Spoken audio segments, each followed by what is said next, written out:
All right, joining me on the WION Newsroom now for our next segment, Adya Juneja, who will bring us all the insights from business, Nikita Singh, who will bring us updates from technology, and Athira Shashidharan, who will bring us the updates from sports. Let's start with the business updates. Adya, take it away. Well, thank you, Shivan.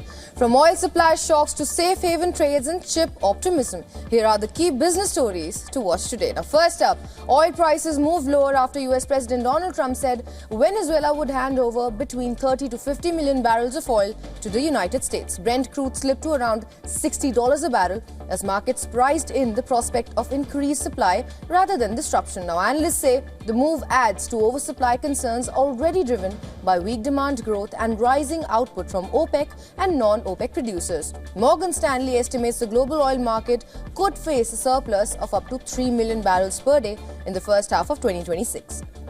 Meanwhile, gold and silver prices continue to climb as geopolitical uncertainty returned to the forefront. Gold has gained about 4% this week, nearing record highs around $4,540 an ounce, while silver has jumped more than 10%, reclaiming the $80 mark. The rally comes as investors seek safe havens amid uncertainty over US foreign policy moves, including signals on Venezuela, Colombia and Greenland.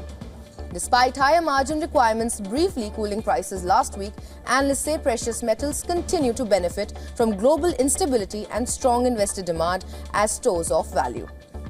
Speaking of rally now, Taiwan's semiconductor manufacturing company remains a key beneficiary of the global AI boom, with brokerages racing to raise price targets. At least 6 firms, including Goldman Sachs and JP Morgan, have upgraded their outlooks, citing strong demand for advanced chip-making technology and improving margins. TSMC shares are up 8% so far this year, after more than tripling over the past 3 years. Now, analysts expect sales to rise 18% year-on-year in the month of December quarter, with operating margins climbing to a 3-year high above 50%. And finally, China's decision to block exports of dual-use items to Japan has triggered sharp diplomatic protests from Tokyo and rattled the markets. Japanese officials say the measures could affect more than 40% of Japan's imports from China, including materials critical to autos, electronics and defense. Investors reacted swiftly, sending automaker shares lower while boosting rare earth-related stocks amid fears of supply disruption. Now, Japan relies on China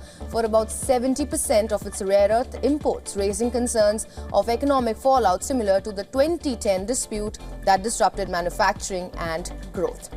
Well, that's it from the world of business. Now, for all the tech updates, it's over to you, Nikita.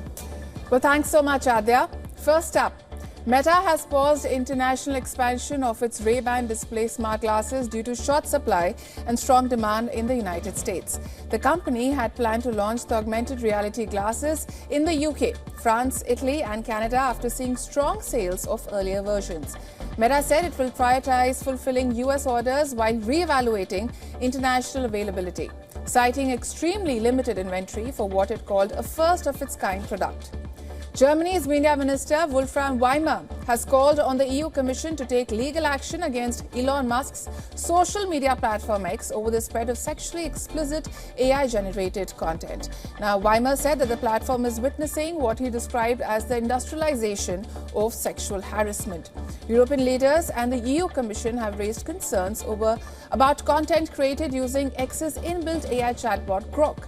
Now, the minister referred to images of women and children in skimpy clothing generated using a Grok feature known as Spicy Note.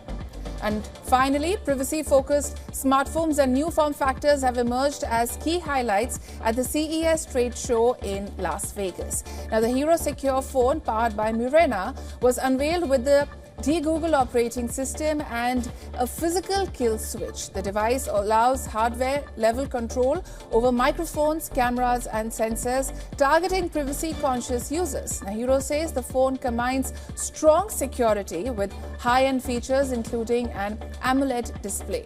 Samsung also drew attention with its Galaxy Z Trifold smartphone.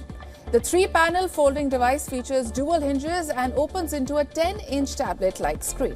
Samsung said that the phone supports multitasking, streaming and productivity features similar to a desktop experience.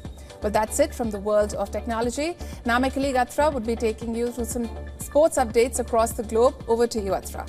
Thank you so much, Nikita. Here are the top sports stories we are tracking for you at this hour. We'll begin with cricket first. The Bangladesh Cricket Board has said that no ultimatum has been issued by the ICC over its request to shift the team's T20 World Cup matches out of India.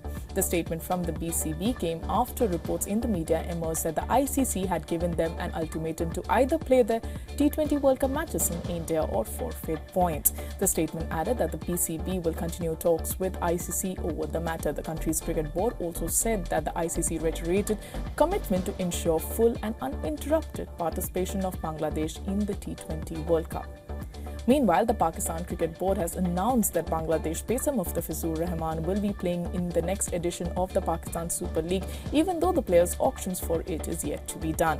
The PCB made this announcement on social media platform X. This comes after IPL franchise Kolkata Knight Riders released Rahman from the 2026 squad. The move came after a directive from the BCCI amid rising tensions between India and Bangladesh. Over to some on-field action now. England have given themselves a fighting chance in the Sydney Ashes Test. Australia, though, remain in control heading into the final day of the series. Jacob Bethel scored a maiden century at the SCG and has almost single-handedly kept the visitors in the contest. The 22-year-old is unbeaten on 142 and helped England reach 302 for 8 at the close of play.